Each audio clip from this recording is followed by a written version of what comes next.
Shalom, selamat pagi Bapak Ibu Saudara-saudara yang dikasihi oleh Tuhan Yesus Kristus.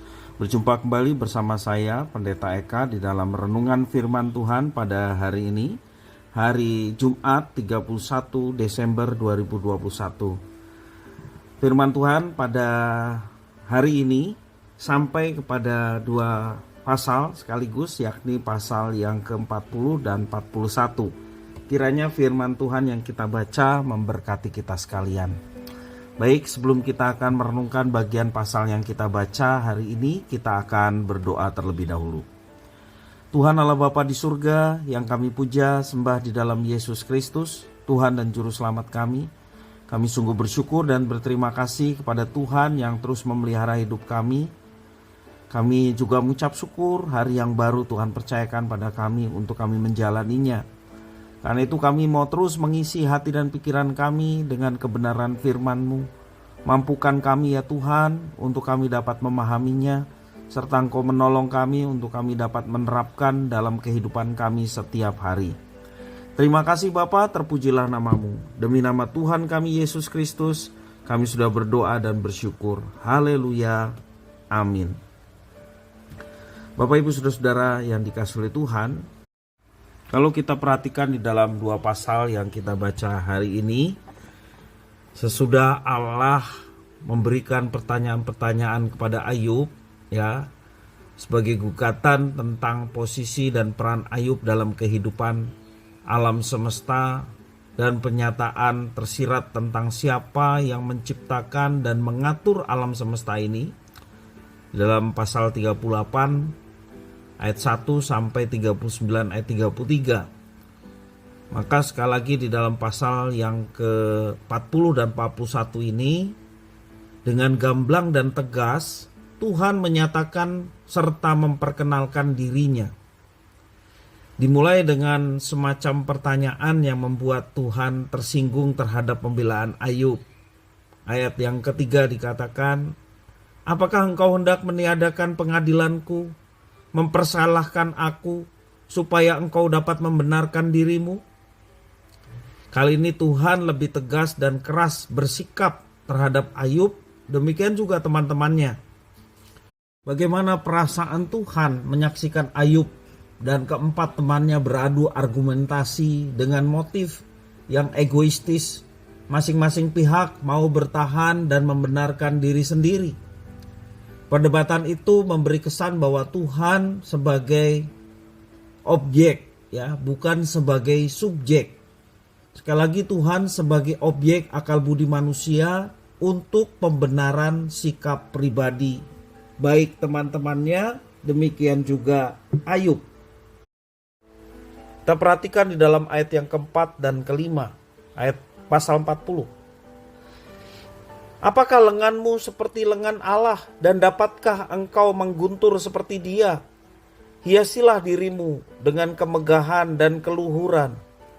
Kenakanlah keagungan dan semarak." Bapak Ibu Saudara, Ayub dipersilahkan membandingkan dirinya yang sedang tidak berdaya karena barah dan malapetaka yang dia alami, membandingkan dirinya dengan Tuhan.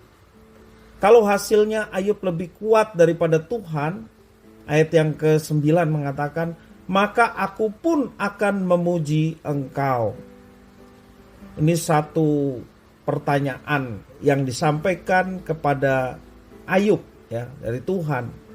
Sesungguhnya ini sebagai penyataan Tuhan kepada Ayub, bagaimana Tuhan memperkenalkan eksistensi dirinya pada manusia, yang pada waktu itu diwakili oleh Ayub, demikian juga teman-temannya yang berselisih pendapat, saling membela satu dengan yang lainnya terhadap pembenaran diri.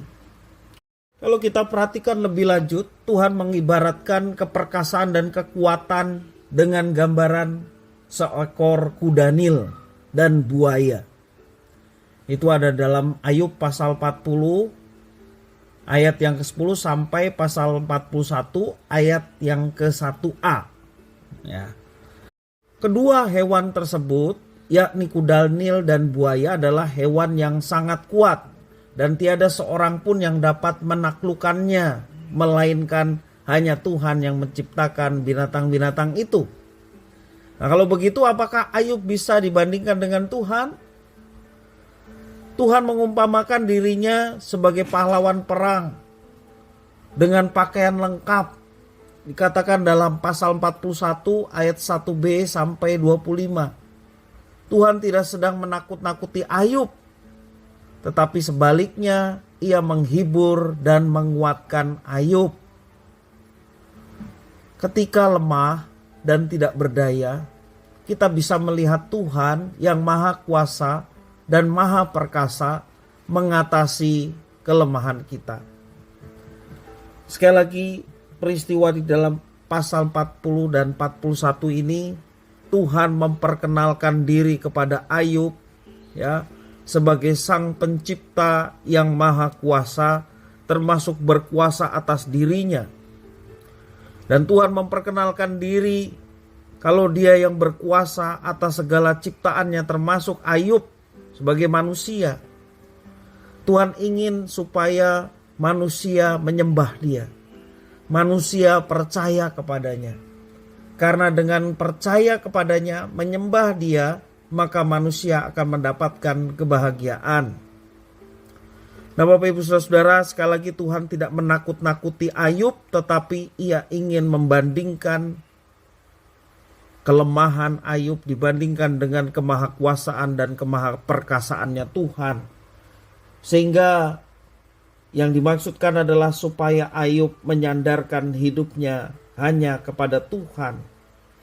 Pembelajaran bagi kita, kita pun adalah ciptaan sama seperti Ayub.